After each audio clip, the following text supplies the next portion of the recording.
sabotage their ability to make their own independence. You don't support them. You control them. That's not love. It's terrible. And no wonder my favorite horror movie is Psycho. Because the relationship I have with my mother is not a healthy one. I've never wanted to wear her clothes. But I always wondered if my fascination and love of the horror genre is due to the internalized rage and hatred I have for people who aren't authentic. Maybe that's why I like violent horror movies, where I can purge myself of the anger and rage I have due to abuse in my family. The silence of nothing is so deafening. Sometimes you need to get it out. And I've always wondered if my love of horror movies and of that genre is because of the silenced anger and rage I have due to my fundamentalist environment. And I'm glad I came out. Because living a lie is worse than living openly. I would rather live honestly in fear than be safe but miserable.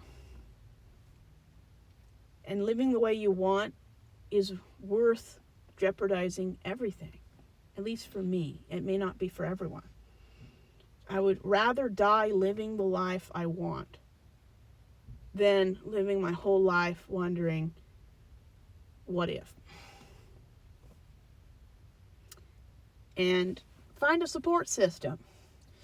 If you want to know if coming out is worth it and safe for you to do it, get on YouTube and social media. Find people who have come out, who are thinking about coming out, or who are too afraid to come out.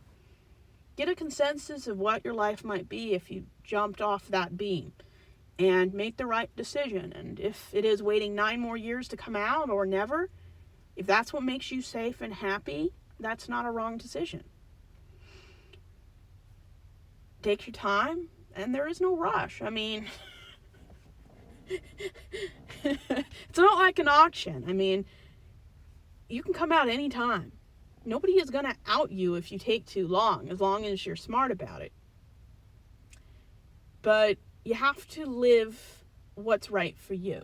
And if waiting until you're done with college and are financially and physically independent so your parents can't manipulate you like that, then that's the right choice for you. It shouldn't have taken me almost half my life to come out. But when you're raised as a woman in fundamentalist Christianity, where they steal your voice, your autonomy, your self-confidence, and make you feel terrible about who you really are because of your gender and what they deem as moral depravity, you can't advocate for yourself. You don't even know you should. And that's what's so sad about it. And luckily, I got into therapy when I was around 29. And it's taken me a long time to realize that the behavior I saw as a child is abuse. And in my opinion, the worst kind of abuse you can endure in childhood is emotional and verbal. Being emotionally disengaged, and I call it dead on arrival, even though my parents never emotionally arrived.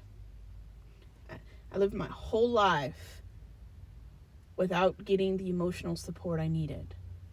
What every child deserves, to have a parent care enough about them that they let them make their own choices.